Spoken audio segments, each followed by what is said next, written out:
किलकारियां गूंजती हैं जहां, जिंदगियां मौत बनी वहां। जहां लिखी जाती है जन्म की कहानी, वहां मृत्यु की ऐसी कैसी दस्तक कि उन मासूम जिंदगियों की लिख दी पैदा होते ही चंद दिनों में मौत की कहानी।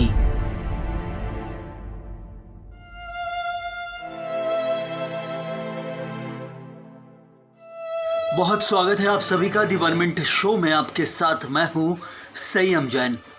भोपाल के कमला नेहरू अस्पताल के बाहर रोते बिलखते खड़े ये माता पिता, इनकी आंखों के सामने इनकी औलाद का एक शॉर्ट सर्किट से अंतिम संस्कार हो गया।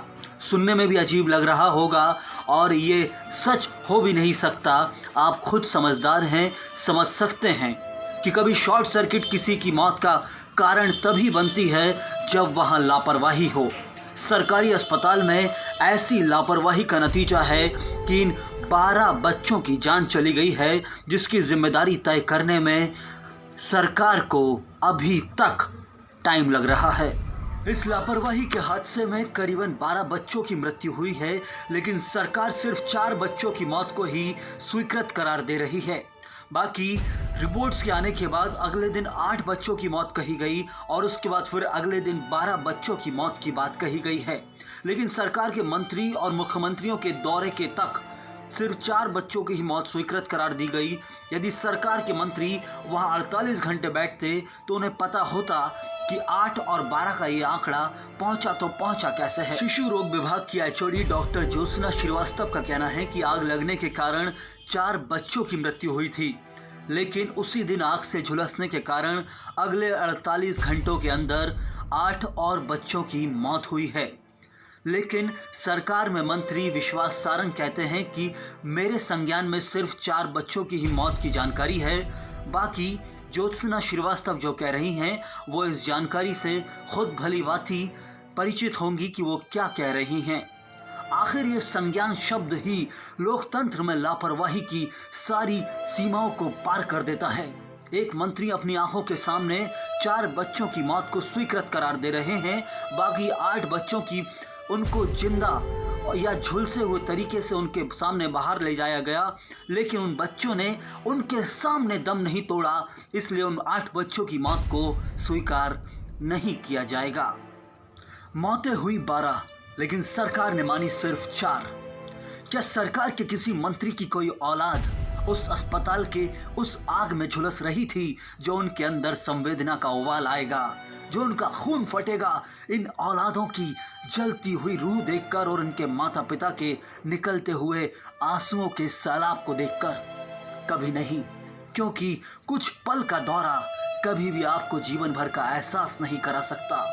जो माँ बाप अस्पताल के बाहर खड़े होकर अपने औलाद की कुशलता की कामना कर रहे थे, उन माता पिताओं ने कई महीनों सालों तक तपस्या करके एक औलाद पाई थी। ऐसे भी कुछ माँ बाप इस अस्पताल के बाहर खड़े हैं, लेकिन अस्पताल प्रबंधन और सरकार की लापरवाही की भेंट चढ़ गई कुछ मासूम जानें, जिसकी जिम्मेदारी भी सरकार पूरी तरह लेना नहीं चाहती है।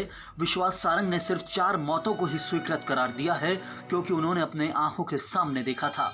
बाकी 12 का कलंक वो अपनी सरकार पर लेना नहीं चाहते।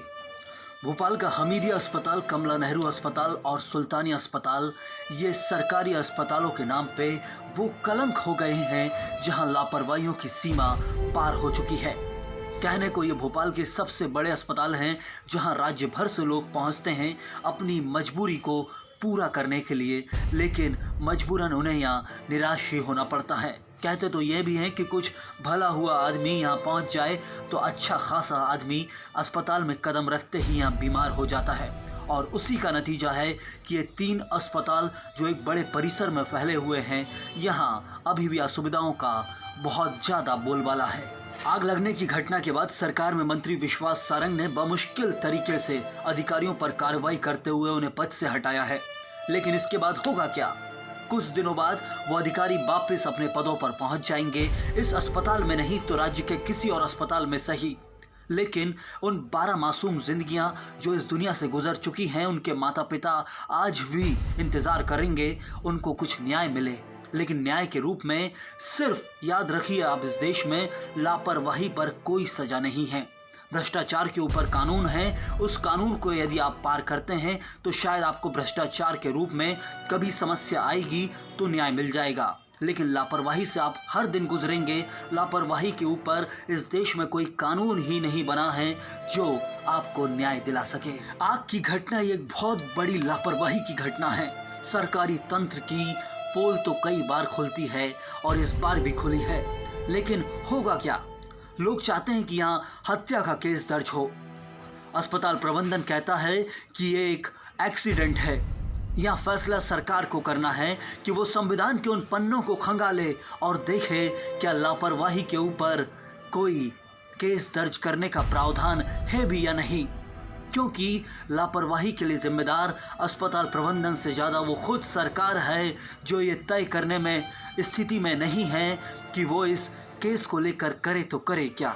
आज देश के अंदर बड़े बड़े सरकारी महकमों के अंदर लापरवाही अभी भी जारी है, लेकिन इत्तेफाक की देश के अंदर लापरवाह रवैये को लेकर कोई कानून लागू ही नहीं होता। लेकिन अस्पताल प्रबंधन के अंदर लापरवाही किसी की मौत का कारण बन सकती है।